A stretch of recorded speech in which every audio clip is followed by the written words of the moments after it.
Tonight, we're talking all things Tottenham. Please come along and get involved.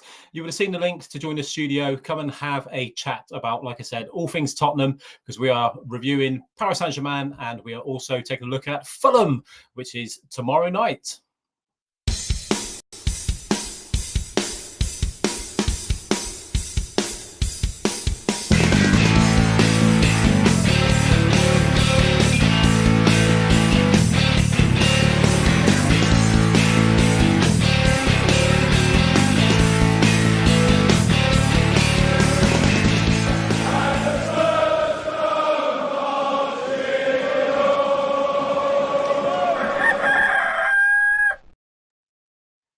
Hey, good evening, everyone. Welcome along to another evening of When the Cockerel Crows. We're currently going out live on YouTube. You can look us up, When the Cockerel Crows, and don't forget to subscribe to our YouTube channel. We also have a very active Facebook page, which I'm posting up stuff all the time. Come and get involved in that. Okay, if you want to come online, don't forget we have promoted it actually on quite a few outlets. So you'll see two links. Number one, to watch us, which I assume you're already doing, and the second one, to get involved in the debate. Anything you want to talk about, we can talk about Arsenal last weekend. We can talk about Paris Saint-Germain on Wednesday night. And we can also talk about the Fulham game, which is coming up tomorrow, which is 8 o'clock kickoff UK time. So yeah, just looking back, we had a match against Paris Saint-Germain on Wednesday evening. Thomas Frank came out after the game and he seemed a little buoyant, actually, which surprised me. He was very, very upbeat. I think he was maybe comparing that to the Arsenal game on Sunday, which was very, very disappointing. But yeah, certainly on Wednesday, we created a lot more chances, looked a bit better going forward, but defensively still, I still find it very, very difficult of how we can come out and praise the team so much when ultimately we conceded 5 goals. And that's like, 9 goals now in 2 games, which is nowhere near good enough, especially for a manager who definitely puts his stall out and is very pragmatic, isn't he? And tries to build from the back. So if you want to come on and talk about all things Tottenham, we're going to stay on for a little bit. You can come on and get involved. So yeah, the Arsenal game last week, I put a little post out a few days ago about that one. Very disappointing result. Certainly from the lack of effort, really, wasn't it? From the players. I think Thomas Frank setting the side up in what a 5-4-1 kind of formation, really, wasn't it?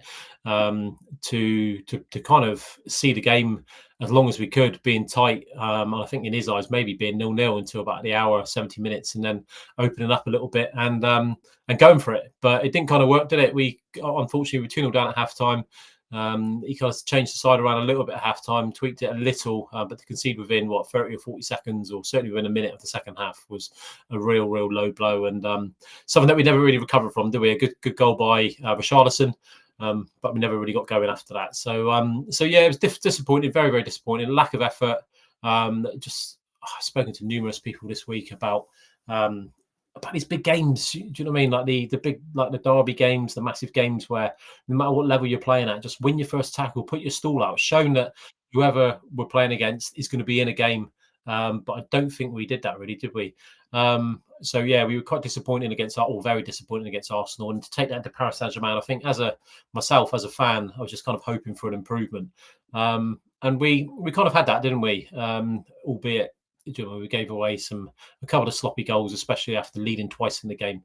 But Vitinha scored an absolute rocket, didn't he? So yeah, another disappointing one. So it's your opportunity to come on. Like I said, we are going out live on YouTube this evening. We've also got a Facebook page, which come along and get involved in that one. So yeah, if you want to come on, have your say, then please do so. Somebody who has done that is Hussein. How you doing, mate? We've got no volume in your end there, mate.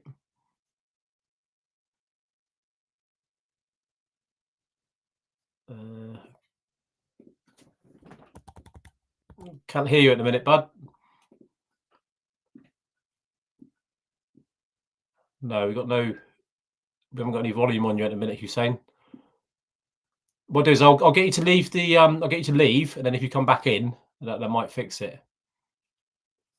There you go. Yeah, so Hussein's going to join us in a second. Obviously, very knowledgeable about Tottenham, loves Tottenham as much as anyone. And recently, he's now a new season ticket holder. So something about Thomas Frank has got him hooked, him and young Harry. So hopefully Hussein can come on and talk all things Tottenham in just a bit. So yeah, if you want to get involved, please do so.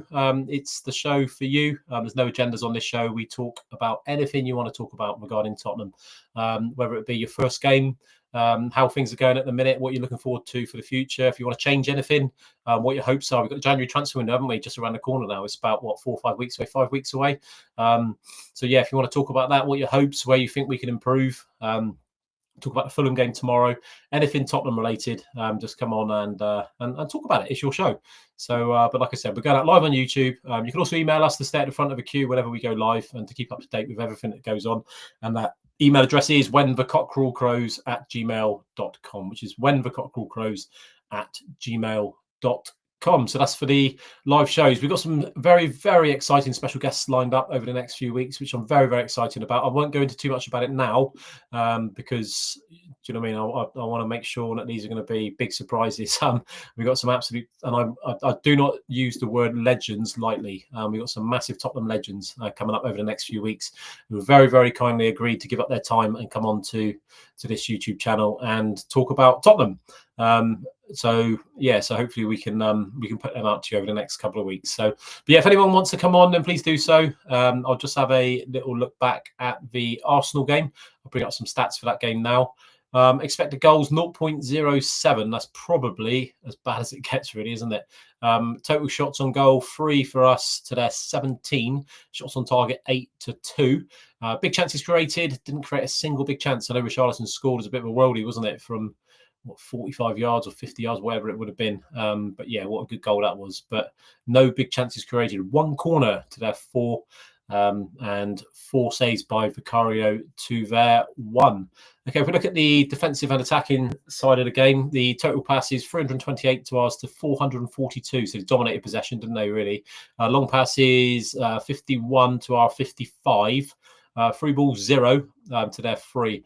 So by them, like the technical players that they've got playing across the front with Saka, Eze, and who's playing off the left, Trossard, wasn't it? They only have three through balls, but to our 0, I think that highlights the issue where we're kind of missing players such as like your Kulusevskis and Madisons and those technical players that can play between the lines and really find the space to open defences up, which is, I think, something that we're really lacking, that kind of guile going forward, aren't we? I think we're very, very, especially in the Arsenal game, and maybe all season, really, where we're just very, very predictable. Touches inside the opposition box, 27 for that lot, and 4 for us. Tackles 1, 16 for Arsenal, 13 for us. 59% of our tackles we won, which is nowhere near enough, is it? 2 blocks to their 2, and 7 interceptions to their 11. Clearances 18 for Arsenal, and we only made their keeper make 1 save, which is again very, very disappointing. Attacking wise, like you said, the shots on goal, big chances created 0. We've hit the woodwork 0. Shots outside the box 3 to their 5. Shots inside the box 0. Shots off target 1 to their 7. It just shows that inside the final third, we've got nothing really at the minute, which is very, very unfortunate and very, very disappointing. If we look at the lineup for last week, we'll just go through it. So Danso, Romero, and Van der Ven across the back 3 for us, which I was looking at it and I thought it'd be a 3, kind of like as they lined up here on this graphic, like a 3-4-2-1 kind of formation, or potentially like a 3. You mean like 3 with wing backs, 5 across the middle, and a 2 up. But he's kind of Thomas Frank after the game said that he went in with the 5. What do you call it? A 5-4-1, I think he described that as. But I think that's kind of the mindset of what we went into that game with, very, very defensive, and emphasis on, like I touched on earlier, keeping that defensive solidity and moving on from there, really. But we just didn't really get the grips for the game, did we? We didn't get that midfield. I think if you look at Saka, Eze, Trossard, especially the wider players, were pushing in midfield. Moreno playing as the false 9, as they like to call it, dropping in. They really created that kind of 5 or 6 spare in midfield. I say spare, but 5 or 6 players in midfield, which were overloading against our 3, 4s and 5s quite a lot, to be fair. And just didn't really give us an outball, did they? We never really had a sniff on a grip on that midfield, and forcing Vicario to go long to fullbacks, Vicario and Spence, to Udogie and Spence. I don't know. It was just one of them, wasn't it? It's just I'd like to put it down as as one of those, like a disappointing day at the office, bad day at the office. We move on, and hopefully PSG. We were hoping for a better performance there. Like if you look at the possession there, 67% to our 32.8. I think we wouldn't. I don't know what you guys think, but I wasn't really expecting much more than that. Before the game, to be fair, I didn't. In a PSG away, they're always going to have a lion's share of possession, aren't they? Even when we play away to Man City, they love to dominate the football, don't they? Dominate that midfield area. We've had good results up at City, for example, but I think we've kind of played the game, haven't we? But PSG away, I think we were always going to look at, seeing like less of the ball than them. 5 shots on goal to their 6, so better in that kind of area. 11 shot attempts to their 15. So they didn't really, they had the better of it, but it didn't really dominate us in those areas, did they? Fouls, 16 to 10. So maybe we were kind of sticking it around a bit more. Just the one yellow card in the whole game, actually, which went to us. No, the one red card to Hernandez, wasn't it? I think he's called Hernandez, the fullback that came on for the elbow. And the corner kicks 5-5, and saves 1 apiece. I think Frank after the game was very kind of upbeat, wasn't he, about the performance in that game, which I think we look at the positives, take the positives out of the game, and it was better. We got some chat coming through. Kerry, I've just missed these. Kerry said, you can come on if you want, Kerry, if you want to have a little chat about Tottenham. They were shocking at Arsenal. Yeah, they really were. I really wasn't looking forward to the PSG game. I wasn't either, to be fair. I was going to pitch up a nice little bit of space behind the sofa and watch it from there. Kerry says, what are my thoughts on Frank? Come on, Kerry, and have a little chat about your thoughts on Frank. Personally, I think he needs to be given time. You see what Arsenal did to us at the weekend. I think that's those kind of performances and level of consistency doesn't happen by luck. I think ultimately that's the results of 6 years of work. I'll put the chat up, actually. There we go. I think it's the result of 6 years of hard work, sticking with the manager, backing him in the transfer market. We kind of did that with Pochettino, didn't we? We kind of gave Pochettino the time, but unfortunately didn't back him in that transfer window, do we? We had 2 or 3 transfer windows where we didn't sign a single player, which on the back of getting to a Champions League final and things like that, you've got to or finishing second and third in the league and things. You've got to be backing the manager. But yeah, as far as Thomas Frank's concerned, I would give him some time. Certainly, I would look at it and say, look, you can get at least January and next summer to see how it goes. Rome wasn't built in a day, as they say, was it? But yeah, it's a tricky one, isn't it? It's very, very tricky. I think us as Spurs fans in particular, I don't know if it's because I pay more attention to what Spurs fans say rather than above any other football fans, but we do get very, very knee-jerk, where we get a couple of bad results, bad performances, and we kind of get rid of the manager, get rid of the board and this kind of thing. But we don't get anywhere like that. We've got to have that level of consistency, and that's on and off the pitch. And I think Thomas Frank is a good manager. He's a good bloke. Is he too nice? I'm not too sure, but I think he's kind of trying to build from the back, which is what we desperately need to have that kind of defensive solidity, especially under Ange Postecoglou. I don't think going gung-ho and trying to beat every team 6-5 or anything like that is the way to go. But yeah, some good points there, Kerry. If you want to come on and have a chat about it, we'll go through them. Hussein is giving it another go. Let's see if we can do it. There he is. Can you hear me okay? I can now, yeah, you're right. I thought you were like some mime artist. I thought you'd moved on. I don't know what happened there. He just wouldn't connect to my mic, so I did it another way. I got there. Right. I'm here now. I'm all right. Yeah, how are you? Good. Where's the little hooligan? He's in bed because he's got an early trip in the morning. So where are you going tomorrow? Anywhere nice? Well, he's got a game in the morning, and then we're off to your neck of the woods. I've got Christmas party tomorrow lovely. in Falmouth. So staying overnight. Yeah. Oh, enjoy it. Thank you. Yeah. What do you if we go back to the Arsenal game, we haven't spoken since Arsenal, have we? What did you think? Yes. What do I think of Arsenal, or what do I think? Well, not necessarily of Arsenal, the Arsenal game. Should we? That's another subject. Yeah, it's a bit of it. To be honest with you, Paul, when we've watched Spurs for all our lives, many years, and I've seen Tottenham teams go to Highbury and the Emirates, when we had worse sides than this and perform. Yeah, unacceptable is probably too nice a word for it. Yeah, but that cannot happen again. No. In your, what kind of went wrong for you? Where did it? Well, it went wrong from the start. There was no fight.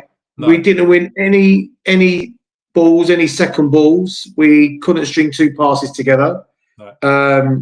We sat back. The formation was wrong from the start. And we never looked in the game at any point. No. Not once.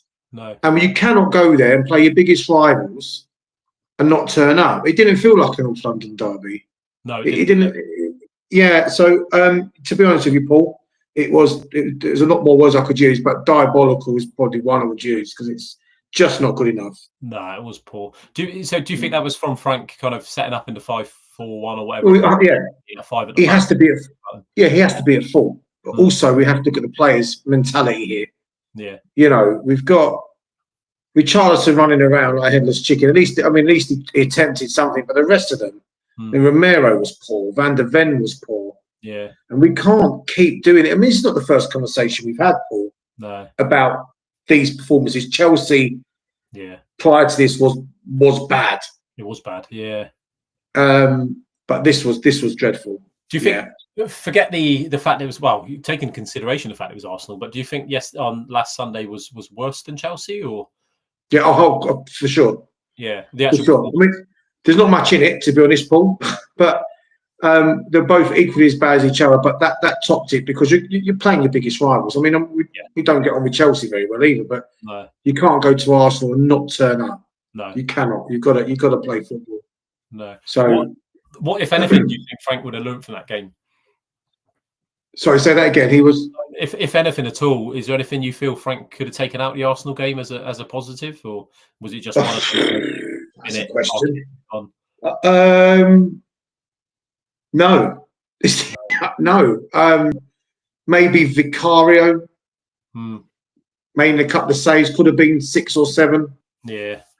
But I don't know how many managers over the years have apologised to fans for performances like this. No, that's it. Yeah. Yeah. So I think he learned from it on Wednesday night, which I'll come to in a minute. But but I don't want to see a performance like that again. That was dreadful. No, definitely not. No. Yeah. No, it was it was poor, wasn't it? Yeah. Like I said, poor's a nice word for it. I think we're giving it a disservice. It was I'll be honest with you, Paul, it was one of the worst Spurs performances I've seen in probably 20 years. I can't think of a much worse performance than that. No. I really can't. Even the Champions League final wasn't as bad as that. No, I mean, it was, Yeah, and I've seen some rubbish over the years at top. We all have, and even last season, losing games at home, at least we had a few shots on goal. This was pathetic. Yeah, it can't happen again. No, I know Thomas Frank talks about it, and he's got this kind of like 24-hour rule where we kind of analyze it for 24 hours, and then we park it, move on. This is when I say we, I'm talking about them as players and coaching staff. Yeah. The problem is with the Arsenal one, it's not one that the fans park and move on from, is it? It's always always stuck in the head until the next one against them. Of course, it is. Kind of the only way to kind of dilute that is by beating them at White Lane or at Tottenham in February, isn't it? Yeah. I don't understand this. Let's have a day and reflect on it. Yeah. We really need to be moving on from it. Yeah. So he should be getting them in the next day on that training pitch, running them hard. Yeah. And going in that changing room and giving them a few home truths, because really we can't go, oh well, look, we lost, let's dwell on it, let's have a little chat about it. Let's have a cuddle and a hug. No, you've got to get on with it and move on. Yeah. Football moves very fast. It's every 3 days you're getting games, so you can't be just dwelling on it. Yeah. It might have worked at Brentford. Yeah. But I mean, with Thomas Frank, I mean, Thomas Frank loses a game at Brentford. It's a shrug of shoulders. They're not expected to win a game. So a lot of noise when Tottenham lose a game. A lot of noise. Yeah. Especially when the performance is poor as well, isn't it? Exactly. And if you're on a bad performance and you lose heavily and get beat heavily, that noise, I don't know if he can handle that. I don't know if he's ever been in that position before. It's a difficult one, isn't it? And it's you kind of going from and one thing for sure that he wouldn't have faced at Brentford is kind of playing that big Premier League game on the Sunday with a lot of pressure. Yeah. And then no matter of 3-4 days later, playing a big Champions League away game. Yeah. So that's new from him, isn't it? He's used to playing every kind of Saturday or Sunday and just the odd game week. I mean, he's new in Europe. Yeah, he's new in Europe. I mean, we've got the pedigree in Europe. He hasn't. No. But he needs to read the room and realise where he's at. Yeah.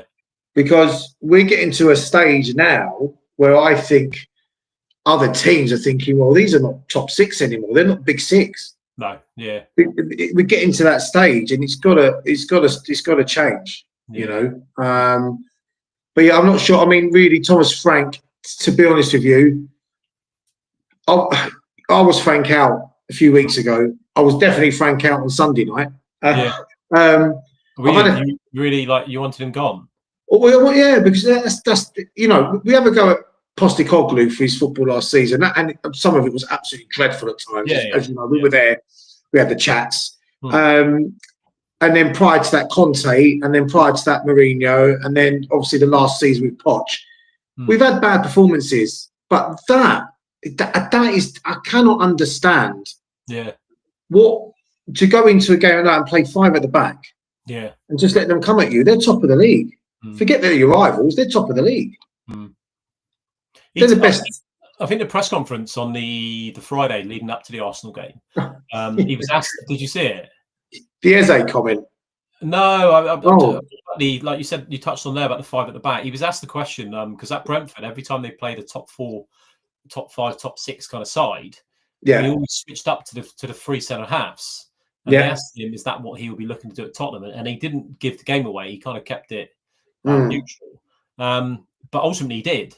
So do you think he still needs to have that mindset shift, that shift of his mindset where he is at a club where against Arsenal, I'm not saying we go into it expecting to win, but as fans, we certainly expect more than kind of just trying to sneak a 1-0 or kind of in a formation and a system that lends itself to trying to win 1-0, if you know what I mean.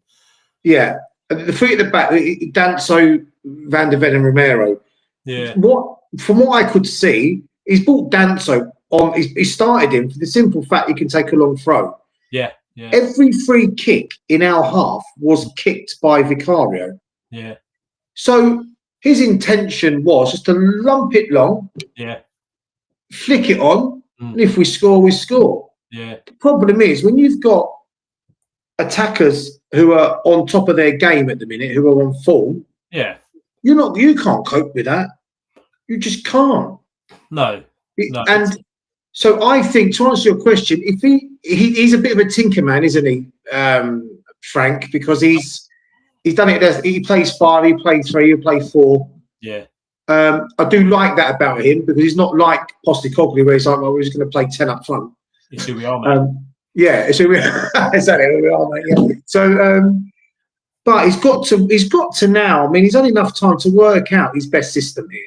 Yeah. Why do we win away from home, barring Arsenal? Why do we win away from home and not win at home? You've got to ask yourself that. But I think away from home, there's more emphasis on the home team to come at the visitors, isn't there? No matter who. Yeah, and we don't do that. No, I think away from home, so it maybe leaves that space in areas which, with our wide we can exploit. But what I will say is tomorrow night, I'm lucky about a Christmas party actually, because I don't miss Tottenham games. But I really do think we're going to go gung ho at them, and I want to come. I want to see it 10 o'clock. We've won 3 or 4-0. That's what I want to see tomorrow night. Yeah. That's what I want to see. Interesting. I assume you we'll talk a bit more about the PSG. Well, we can talk about it now. But Kerry's put on the on the chat bit. She's put, do you think our players suffer more from the? So I think she's talking, senior players. So do you think our senior players suffer from the pressure of making mistakes more than the youngsters?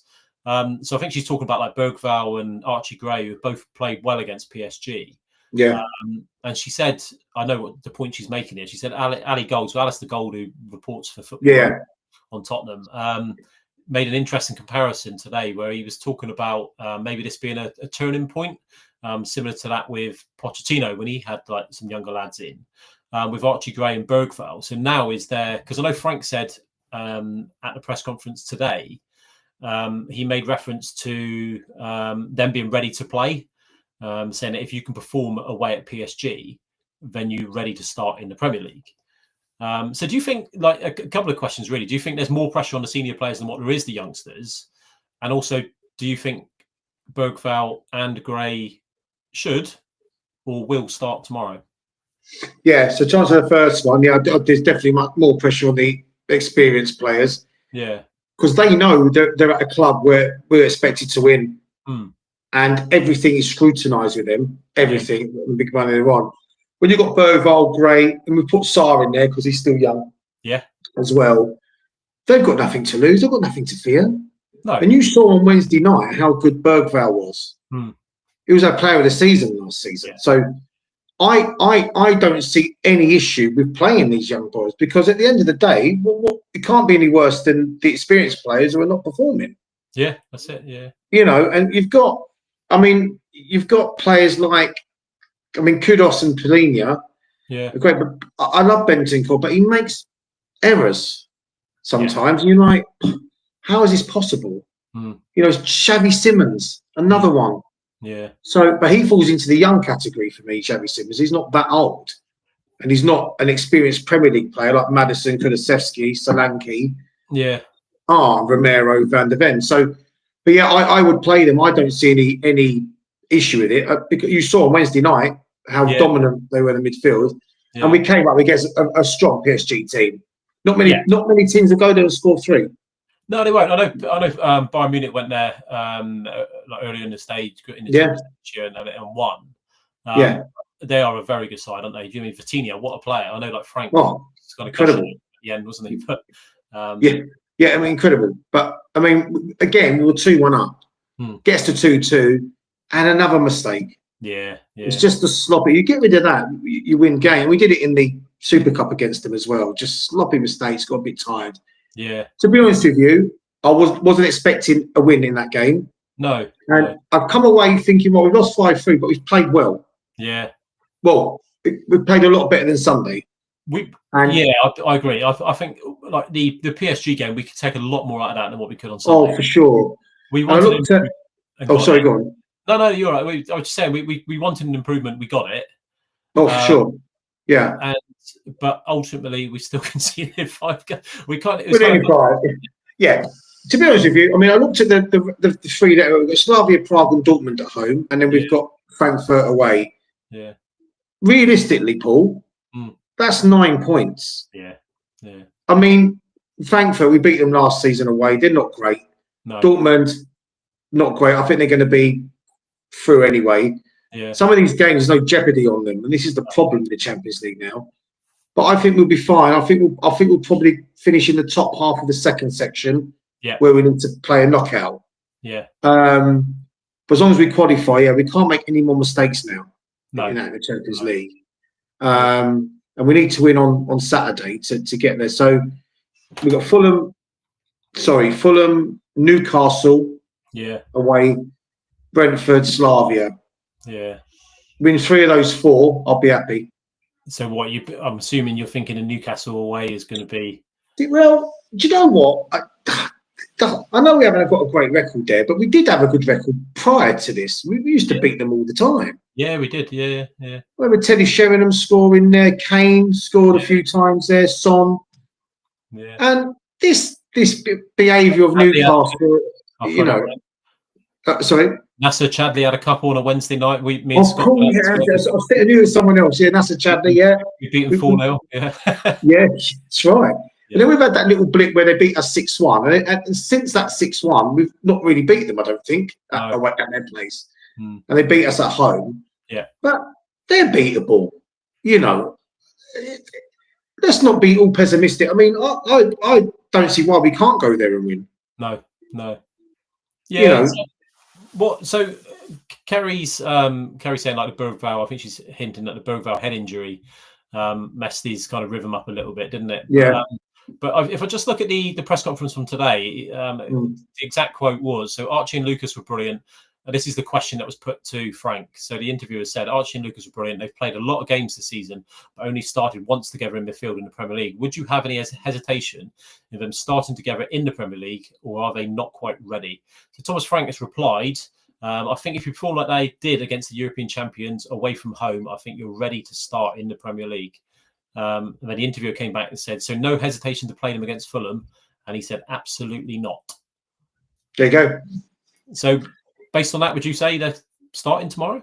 Well, he's probably he said it now, and he's almost said, yeah, you know, you can't really drop them after that performance, to be honest. No, I think they both did themselves credit, didn't they? I mean, they certainly put themselves. And the problem is like when you're putting in poor performances like Arsenal and games like that, places are up for grabs, aren't they? And they've got to be up for grabs. Of course they are. I mean, with Gray, he was playing out of position. Excuse me, last season under Ange, he was playing in defence and he coped well.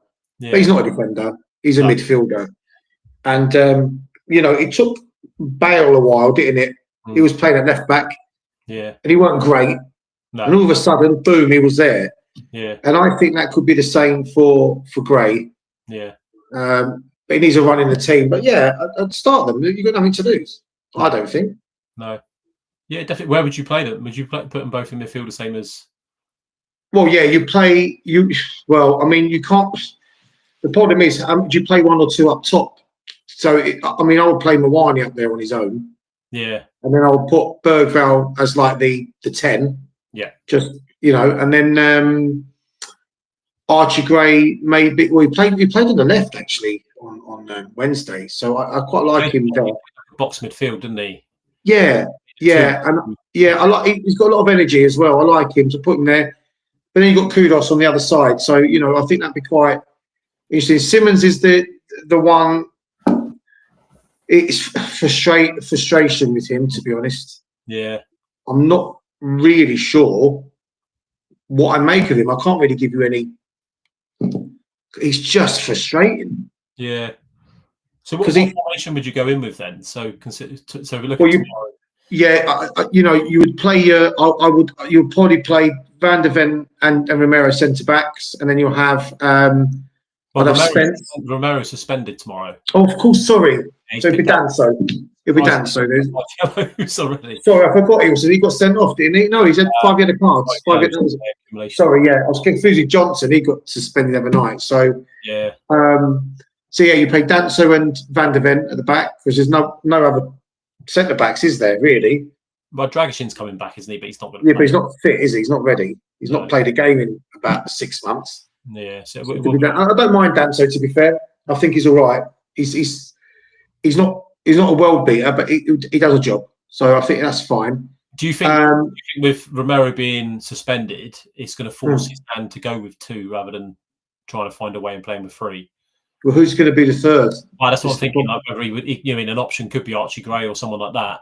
Yeah, I don't know. Maybe I think after his performance in midfield on Wednesday, I think it'd be silly to stick him back in a position he's not familiar with. Oh, that's it. Yeah. So I'll go with a 4. You probably have Spence.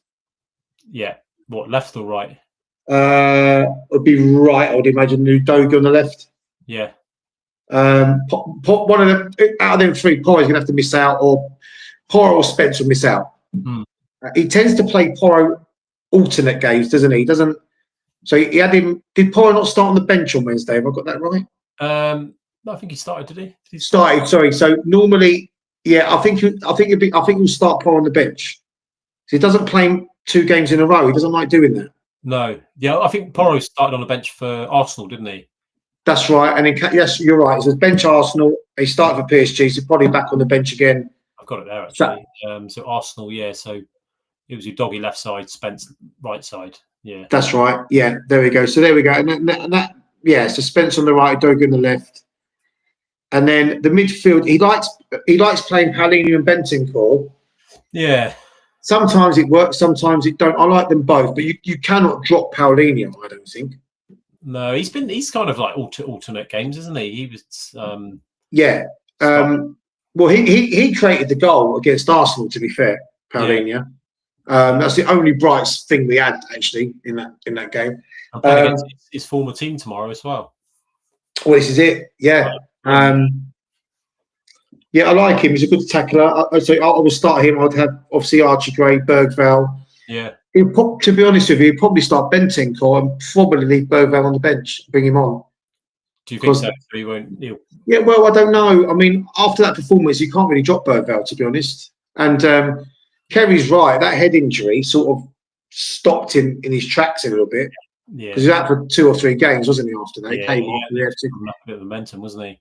Yeah, and he was wobbling. So I think she's right there. But and then obviously up top, I like Mawani, I do. Was it a case of him? Well, I'm playing against the club that's was still registered to. That's the worry, isn't it? Yeah, just to prove. Yeah, I'm still there. Yeah. I don't know. But I like his movement. Yeah, I do. And I think his movement is better than Solanke's. I'm not going to lie. I think he's. I think if he gets on one of the games, I think he'll score for you and do right. He's better off the shoulder, isn't he? Oh yeah. Solanke, for me, tends to play. He's good at pressing. He's got a lot of qualities to his game. I think Solanke likes to come deeper to get involved with the build-up more, which is what we saw more of him with Postecoglou. Yeah. I think Mawani is. I'm not. Don't get me wrong. I'm not comparing him to this player at all. But I think it's I'm not comparing him to this player in terms of quality. But I think his movement and the way he plays is very kind of Thierry Henry like, where he likes to come in off at wide and he'll find those spaces between fullback and centre half. And he's a finisher as well, isn't he? Do you mean we saw it? Well, his second goal was great. And this is what I like about him. He's got that in him. He's a French international. I mean, he's no slouch. No. He's played for Juventus. He's played for PSG. These are big clubs. So I'm hoping I'm hoping he does well, and I'm hoping we do get to sign him permanently. I don't know what the deal is, but well, there isn't. Is it just a dead loan? Is it he's going straight back? Yeah, there's no. There's no obligation to buy or no kind of fee set. Yeah, but these things, they say that. But then when it gets to April, May time, then something happens. They trigger some kind of clause and so you can have him if you want it for a fee. Yeah. So we'll see what happens with him. But we need to strengthen Paul. I mean, we've got Solanke's legs are made of twigs. I mean, literally, he's injured every game.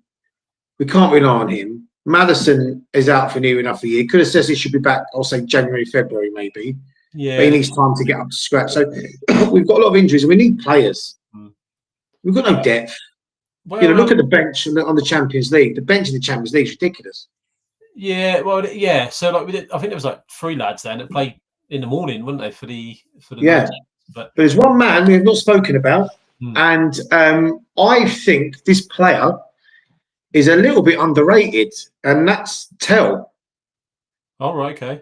And I know he's obviously not eligible for the Champions League, but if he's not playing that Champions League, I think you've got to start in most games. I think he's got a little bit of finesse about him. He's not though, is he? This is the problem. He came off the bench against United, albeit he did well. And look what he did. Yeah. So I don't know what's going on there, but he needs to run the games because he's got talent. Yeah. People may mock me for that, but I see something in him. Yeah. I see more in him than I see in Solanke. I'm not going to lie. Intel, I think there's a lot of room for improvement there, isn't there? Oh, 100%. Yeah. So I'd like to see Tell run the games in there. I'd like to see him start tomorrow, actually. You would start what, off the left or up top? Or? Yeah, stop. Yeah, on the left. The old Son position. Yeah. Right. Just stick Mawani and Richarlison up front. Just leave him in the box. Yeah. That's what they're there to do. But I'd like to see him start. Well, Kerry agrees with you. She says, "I agree." Re. Kerry understands. Kerry knows. Kerry knows of football. Kerry knows. Yeah, it's all about the tell. It is. So, considering all that, what's the score going to be tomorrow then? Good God. I'll be tucking into me turkey when we kick off. Hopefully, by the time I get to dessert, we'll be ahead. And by the time the disco starts, I'm hoping we've got 3 points. Been walking on that dance floor to yeah, I'm going to ask him for some Barry Manilow if he's got it. Do you know what? Yeah. I'm going to do this because I think there's a performance weight in there, and I think we've got a lot of after Wednesday night. I think they've got a lot of momentum now. So I'm going to go clean sheet 3-0. Are you? Yeah, why not? It's got to happen sometime. Why not Saturday? Yeah. Why not? Yeah. You know what that means, don't you, Paul? It'd be 1-0 Fulham. It's incoming, isn't it? Yeah, of course it is. I mean, Fulham are a decent side, across the back, they're quite steady. I mean, Ryan Sessegnon potentially might play again tomorrow against Tottenham. Score against us again like he did last season. Yeah, well, like Berg and Lukic in midfield and Josh King's having a decent season, isn't he? And like Harry Wilson and I took Josh King out of my fantasy team tonight, so I hope that don't come back to me. Kiss of death on that one, then. Yeah, are they that good though, Fulham? I mean, people go, "Oh, I mean." They've got to be one of the teams you look at that you've got to get 3 points at home. Yeah, I think so. But Sunderland have had a good start to the season. They absolutely battered them last weekend, didn't they? I know they only won 1-0. Yeah, I think it was like 27 shots on goal or something. Do you know what I mean? It was. Do you know what I mean? It was a hammering 1-0. Yeah. So I just think Fulham are dangerous. I think they're one of those teams that will come to Tottenham like Bournemouth, Brentford, those kind of teams where. And like Kerry's just then said, it's a home game as well, so don't forget that. Basically, well, yeah, but it's got to change. There's no way you can continue this run of form at home for all season, and it has to change. Why not Saturday? Yeah. But there's also the big issue where there's a lot of empty seats as well. I think tomorrow night because I did see that. Yeah, so that's another issue. Yeah, the kickoff time hasn't helped, but look, at the end of the day. Just get those 3 points. We can move on to Wednesday. Yeah. And then, so let's see what happens. I'm a glutton for. I'm going to the Brentford game and I'm going to the Slavia Prague game because I'm an idiot. So we're doing the Prague one. So right. Oh, great. It'll be good to see you. Brilliant. Yeah. So it's just it's frustrating. It really is. I think if we turned up against Arsenal, put in a performance, we might have lost. Yeah. We wouldn't have lost 4-1, and we certainly would have. Gone off when we drew 2-2. I think was it last season 2-2. Son scored. Yeah, I think it might have been, wasn't it? Yeah. They beat us one. Yeah, it was 2-2. Son scored. They won at our place, didn't they? But Gabriel scored again. We were there, weren't we? Yeah, that was right. Yeah, it was our end as well when it was from the corner. Not happy. I thought it was 2-2. Or it might be the season before. But anyway, that's it. Whatever season it was, we showed a bit of fight and character. We were 3-0 down there. Now, sorry. We were 3-0 down last season, then we scored 2. Ah, right, yeah. And the season before was 2-2. So we had a bit of fight the last couple of seasons, but Sunday was dreadful. But that's the basic, isn't it? Do you know what I mean? Like a game like that, or any game, you know what I mean? The least you expect as fans is for the players to put a bit of pride, fight in that shirt. And I was on another channel yesterday. I'm in demand, Paul. Sorry, I was just no channel, and it's run by a friend of mine who's an artist. What's that? Tarting yourself around. Well, there you go. I might get signed up. So he's an Arsenal fan. All right. And I don't have many Arsenal fan friends, but he's all right. We've known each other a long time. And even he said, he goes, I couldn't believe what I was watching. He goes, I was expecting a little bit more craft and goal. And he goes, I sat back there. He goes, it was the easiest 90 minutes of his life. Yeah. He goes, it was like watching a friendly. And that's from an Arsenal fan. So that tells you, really, how bad we was. Yeah, I to be honest, mate, I couldn't agree more. I got a couple of mates who are Arsenal fans. I was chatting to one at work this week, and he said much the same. He said he couldn't believe how easy it was, how much and how much of a fight we put up, and pretty much echo what we all been saying. Yeah. But yeah, so we were saying about tomorrow, like talking about Fulham and things like that. What for you, what is the issue with the home form? What is it? What's because it's abnormal, isn't it? Do you know what I mean? You've the last season of White Lane, we went the whole season unbeaten. It was fantastic. Yeah. Goes to Wembley. Do you know what I mean? We beat Man United at home. We beat Arsenal there. We beat Liverpool. We turned Liverpool over, but you know, we scored 4 against Liverpool, Real Madrid, Dortmund. Do you know what I mean? We had some massive wins at Wembley. Yeah. Where really we would have had a perfect excuse saying, "Look, it's a big open stadium. It's not our stadium, and this kind of thing home." And but we had some massive results there. We look a million miles away from that in a minute in a stadium now where we've been in it for was it 6 years? 6 it'll be seven next April. Yeah. So it's home, isn't it? Yeah. So why is our home form so poor? It's a good question. I've thought about this for a while. I think when we start football matches, especially the last 2 or 3 years, we start very slow. We're very passive. There's no real urgency to go forward. We then concede, and all of a sudden there's a bit of urgency. That opposition will go, well, hang on a minute here. Let's get at them, and they get at us, have a couple of shots, and their momentum builds. Their fans start singing. We get on the players' backs. It's this big arena, and they go, hang on a minute, these boys are here for the taking. And I just think that there's 2 issues. One, we're not starting well enough in games because we're too slow, too passive, and I don't think the atmosphere helps as well. I really don't. But then again, we can't blame the fans because we're paying for what we've seen on that pitch, which ain't at times great, but we're too slow. Even Harry, my son, for those who don't know, he's 8 years old. And he says to me, he goes, "Why are they always passing backwards and sideways?" That's from an 8-year-old. I mean, you just need eyes and ears. I mean, it is just poor. We need to go at these teams straight away. Get at them. We're at home here. Pass the ball forward. Take it down the wing. Cross the ball. Don't cross, you're not going to score. That's another problem. Backwards, sideways, edge of the box, pass it back, ends up with Vicario. So there's the problem there. I think we don't start well enough. And the atmosphere is not quite right. It hasn't been right for a while. And if you look at Arsenal on Sunday, if you can recreate that kind of atmosphere, without their rubbish tifo though, then I think you've got a chance. But we've got to start better. We've got to be playing better. Oh, I've lost you there. Sorry, I can't hear you, Paul. Sorry. Oh. I can hear you now. I can hear you now. Just saying, like, do you think that goes hand in hand? So, like, the teams start poorly, in the poor performance to start with, which leads into the poor atmosphere and yeah, for sure.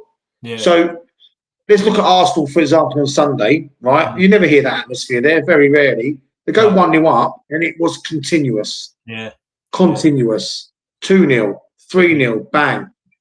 Yeah. You start well, you score early, or you don't have to score early, but if you're looking like you're going to be attacking, then the fans will start singing, the fans will get behind the boys. Yeah.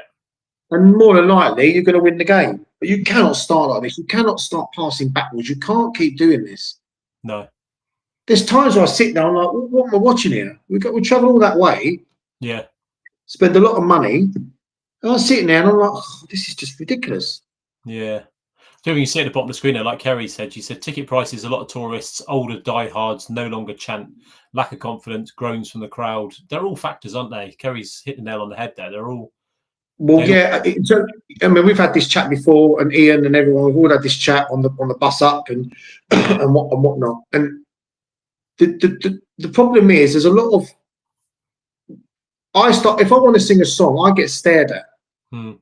Yeah. Like I've just murdered someone. It shouldn't be like that. No. And even the South Stand, there's pockets in the South where you've got a little section that want to start a song, but then you've got that middle 1882 bit, all the corporate nonsense, and it kills it. Yeah. Yeah. We tried to create the white wall, didn't we, to replicate or copy Dortmund's yellow wall. We haven't got that right, have we? No, brick wall more like, because it's not really done what it's meant to do. And don't get me wrong, when we've had great results, Sheffield United game, for example, that injury time winner, Champions League goals, it's jumping there. Yeah. And in the concourse, so the other thing as well, in the concourse prior to these big games, it's jumping, right? We've been there, we've seen it, we've done it. And then the game starts and it's just flat. Yeah. So what's happened to these people, and always the youngsters, the up and coming, that are creating this noise? Yeah. We all love it. We all bang the stairs. We love it. And then that game starts and it's flat. Yeah. I don't understand. And it's not just 10 or 20 fans doing this in the concourse. There's hundreds of them. Oh, everybody's making the noise. It dies. But why? Do you think it's pre-match dynamic within the ground then? Do you not think we've got that right? Well, I don't know. We've tried it. I mean, the play You Can't Smile Without You now, it's a bit slow, I think, come out. Yeah. We've tried the Star Wars stuff and all that. Paul Coit tries to get everyone going. Yeah. I think it doesn't matter what music you play, what they come out to. If they do the Okie Kokie or whatever, it don't matter. At the end of the day, that whistle blows. The way we've been playing, I think the Can or Okie Kokie would be quite good. Well, yeah. Be nice to put a left or right leg into anything. That'd be quite nice. Both. Yeah, anything. So, and it just goes flat. And what Kerry says there with the tourists. Now, tourists, I mean, again, we've had this conversation before, Paul. Yeah. It is the way it is now in the Premier League. However, what do you do? I mean, you've got a family of 4 from America, for example, come over on holiday. Yeah. Tickets for the Tottenham Hotspurs. They get, they love it. They really support Liverpool, but they say just here because it's a London club. Yeah. Lovely stadium. But they don't understand the passion we have. No. They're there to see a football. It's like we go to a baseball game. We wouldn't have a clue what's going on, and we wouldn't really care. We just go, oh, look, that's a great shot. Yeah. And that's the same with football. Yeah. Tourist football supporters. And we blame the Koreans, right? We kept this done up. We blame the Koreans for stuff. But do you know what? They made some noise, a little bit of noise. Yeah. You didn't do it there. No. Yeah. And that obviously dispersed because of Son, which we all knew was going to happen. And the atmosphere hasn't really improved. So we can't keep blaming the Son fans because that's a little bit harsh on them. But we need to do something. There needs to be some kind of section. Now, I know these Return of the Shelf on Twitter, or X. Yeah. Yeah, they're quite vocal, and they're trying to make a section in 323, I think. Yeah. Which I'm in for the West Ham games. I'm looking forward to that section actually because it's not often I get tickets in the south, so I got a bit lucky. Yeah. So I'm looking forward to that and to see what that's like, especially against West Ham. Yeah, it'd be interesting to see it. I think it's like you touched on earlier. It's you stand up and start a song, you're very much the minority, and it gets frowned upon, doesn't it? 100%. Yeah. So there's a lot of it which is up to us as fans to kind of get that atmosphere going and generate that atmosphere. But then it's that catch-22 where the players kind of feed off of what the fans are giving, but then the fans feed off of what the players are giving. Jimmy, don't get me wrong, it's not just a new stadium thing. I think when we went, at White Hart Lane, there was a lot of games where I went, Southampton, Charlton, and teams like this, Middlesbrough, where you could hear a pin drop. And I don't just mean for 5, I mean like for an hour, 70 minutes, you could hear a pin drop in the stadium. But then the following week, you play at home to Arsenal or Chelsea, and the place is rocking.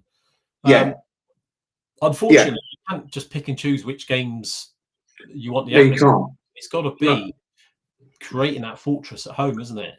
It is. And also as well, I don't know if you've noticed this at Tottenham, and I don't know if I'm in the minority here, but the game kicks off and there's so much movement up and down the seats, into the concourse, getting a beer, going for a wee, doing it, and it's if you just look for 2 or 3 minutes and just look at the stand, it's constant movement. Yeah. And nobody's really sitting in their seats longer than 30 minutes at a time, most of them. Yeah. Because people don't want to go and get their stuff at half time because they're going to miss the start of the second half, which is normally a guarantee because the queues are too long and the service is too slow. So there's a lot of that going on. There's a lot of, I'm going to go and get a sausage roll. It's just, I don't all a bit. When I was at the Man City Cup game last year, the one in the League Cup. Yeah. And I was up in the West Stand. It was only like 30 quid a ticket. You sit anywhere you want. So I thought, I'll go in the West Stand because it's rare you go up there for cheap. And there was a mother and son in front of me, and literally for the first 45 minutes, they're eating chicken wings and pizza. So what I'm saying is, Paul, if you've got your head down, right? So you've got your pizza here, right? Yeah. You're eating it. You're not watching what's going on that pitch. No. And I think he missed the Werner goal. Yeah. And I'm like, what's going on here? Yeah. Why don't you just eat before you sit down? Yeah. So so that is all going on. But that's what it is. That is all. It's the trippers, isn't it? It's they're there for the whole event. They're gonna have their dinner whilst they're watching football, and it's that kind of American model we're moving towards, aren't we? Well, yeah, this is it, and it's a multi-stadium arena. Again, we've had this conversation. It's a multi-stadium arena. We just sometimes play football there. Yeah, and we need to make it a fortress, though. Yeah. We really, and I think we can. Yeah. Listen, I was Frank out. I'll be honest with you, Paul. I am a little bit Frank out, but he needs time, and you're right. He probably needs 2 windows, but it has to improve whilst we're waiting for this. We're not the greatest team in the world, but we're not the worst. No. And these players are no slouches, Paul. They're good players. Yeah, that's what we need, really, isn't it? Is to get the best out of them and to see. Yeah. You see like what Liverpool are going through. Their squad arguably is better than ours. Yeah. They spent a lot of money as well. They can't buy Liverpool, can they? But no. And I was Frank in before Postecoglou got there. I was a big champion for Thomas Frank. Yeah. And part of me still is. I'm just really upset. I'm frustrated for him. Because he's better than this. Yeah. I do like Thomas Frank. There's a lot of people that didn't want him in the first place, but it's always, and it's saying, "Oh, let's get him out." We are frustrated. You get angry after a game. Who'd you bring in? And how many times are you going to keep recycling managers? Yeah, well, this is what I was going to say just then. Like, it's we always have this Frank out, manager out. Let's get rid of the manager, but but the same people who make these calls don't put forward a valid argument about where we're going to go from there. It's like, this is it. Get rid of him. All right. Well, who are we going to bring in? Listen, I messaged you the other day. I'm Frank out. I was Frank out. I was fuming. Yeah. Right. And when I'm fuming, I don't think straight. I'm like, oh, bloody hell. Yeah. Right. And then you have a couple of days, and you're like, right, okay, let's just think about this for a minute. Yeah. So, and I think, well, do you know what? He's only got what's put in front of him. Yeah. Yeah. But he has to be at fault for that game against Arsenal Sunday. He has to be, because the way he set up, the way we played, it's on him. Yeah. So let's get that gone now. We'll let him off. He's got a free pass there now. Yeah. And let's see what he does moving forward. I think he said in the press conference that I think he said, I guarantee you tomorrow night we're going to show you some, we're going to be attacking and front foot and to dare is to do. We're not daring and we're not doing. So, it's the it's something's got to change. But got the twos, haven't we? Yeah, twos for the knees. Exactly. Yeah. So something's got to change. But listen, we've been here before, Paul. It's not the first time. It won't be the last. Yeah, we could have this conversation again. 100%. It's rinse and repeat, isn't it, with Tottenham? But I think, Levy's gone. What kind of hold he had over it all, I don't know. I think we'll find out over the next couple of transfer windows. But ultimately, Paratici's in there now alongside Langer. They're talking the talk. Well, let's see in January if we go and walk the walk. Yeah, we've got this Vinay, haven't we? I don't really know. I really don't have much to say about him. So I don't really know him.